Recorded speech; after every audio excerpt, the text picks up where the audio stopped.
ओम शांति। परमपिता परमात्मा शिव बाबा ब्रह्मा बाबा मुख द्वारा हमको हिंदी मुरली सार सुना रहे हैं। 1/7/2025 हिंदी मुरली सार। मीठे बाबा बोल रहे हैं, मीठे बच्चे, तुम्हारी बुद्धि में अभी सारे ज्ञान का सार है, इसलिए तुम्हें चित्रों की भी दरकार नहीं। तुम बाप को याद करो और दूसरों को कराओ। बाबा कहते तुम बुद्धि में बर्तमान सारा ज्ञानर सार रही, से तुमर आ चित्र कौन दरकार नहीं। तुमने बाबा को याद करो और दूसरों को भी कराओ। प्रश्न, पिछाड़ी के समय तुम बच्चों की बुद्धि में कौन सा ज्ञान रहेगा? बाबा कहते पछ समय कि तुम पिला भीतर कौ ज्ञान रहिबो? उत्तर, उस समय बुद्धि में यही रहेगा कि अभी हम जाते हैं वापस घर, फिर वहाँ से चक्र में आएंगे, धीरे धीरे सीढ़ी उतरेंगे, फिर बाप आएंगे चढ़ती कला में ले जाने। अभी तुम जानते हो, पहले हमें सूर्यवंशी थे, फिर चंद्रवंशी, फिर वैश्यवंशी, फिर शूद्रवंशी। इसमें चित्रों की दरकार नहीं।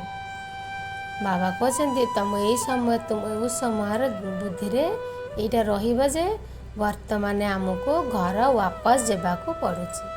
फिर आम कौन करा चक्र लगे आसवा, धीरे धीरे सीढ़ी उतरवा, फिर बापा आसवे, पुणी चढ़ती कला आमको पुणी नहीं जाए।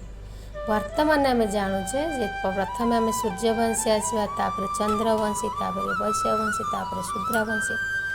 तेणुक बाबा कहले बर्तमान तुमको चित्र दरकार नहीं।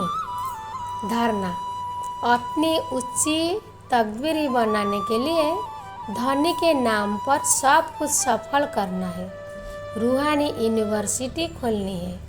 बाबा कहते निजर उच्च भाग्य खोल बनवाक हेले धन्य अर्थात परमात्मा का नाम उपरे सबकिछि सफल करने को पड़िबो, रूहानी यूनिवर्सिटी खोलने को पड़िबो। वरदान, ऊंचे से ऊंचे बाप को प्रत्यक्ष करने वाले शुभ और श्रेष्ठ कर्मचारी भव। ऊंच से ऊंचे बाप के प्रत्यक्ष करने वाले शुभ और श्रेष्ठ कर्मचारी भव। बाबा कहते उच्चरू उच्च बापा प्रत्यक्ष करने गले श्रेष्ठ शुभ एवं श्रेष्ठ कर्मधारी हवा।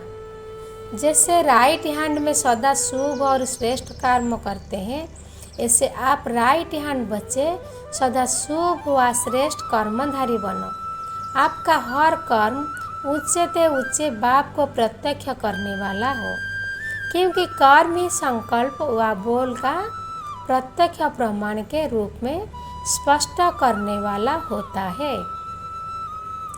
कर्म को सभी देख सकते हैं, कर्म द्वारा अनुभव कर सकते हैं, इसलिए चाहे रूहानी दृष्टि द्वारा, चाहे अपनी खुशी के रूहानियत के चेहरे द्वारा बाप को प्रत्यक्ष करो, यह भी कर्म ही है। बाबा कहले जमी डाहाण हाथ में सब शुभ काम एवं श्रेष्ठ कर्म करते, सेमती बापर आप समस्त बाबा राइट हैंड बनी कौन कर समस्त शुभ भावना एवं श्रेष्ठ कर्मधारी बनवा। बाबा कहते आपणकर सबु काम उच्चरू उच्च बाबा को प्रत्यक्ष करने को पड़ो, उच्चरू उच्च कर्म कर बाबा को प्रत्यक्षता करने बापा प्रत्यक्षता करने को पड़ो। कारण कर्म ही हूँ संकल्प बा बोलर प्रत्यक्ष प्रमाण के रूप में आम स्पष्ट करने को पड़ो। कर्म को समस्ते देखती, कर्म द्वारा अनुभव करती जे एथिपाई चाहे रूहानी दृष्टि हो, चाहे निजर मनर खुशी रूहानी चेहरा द्वारा बापा को प्रत्यक्षता करवा, यही भी कर्म ही है। स्लोगान, रूहानियत का अर्थ है नयनों में पवित्रता की झलक और मुख पर पवित्रता की मुस्कुराहट हो। बाबा कहते रूहानी अर्थ है आखिरे पवित्रतार झलक रहिबा और मुखरे पवित्रतार मुस्कुराहट रहिबा। ओम शांति।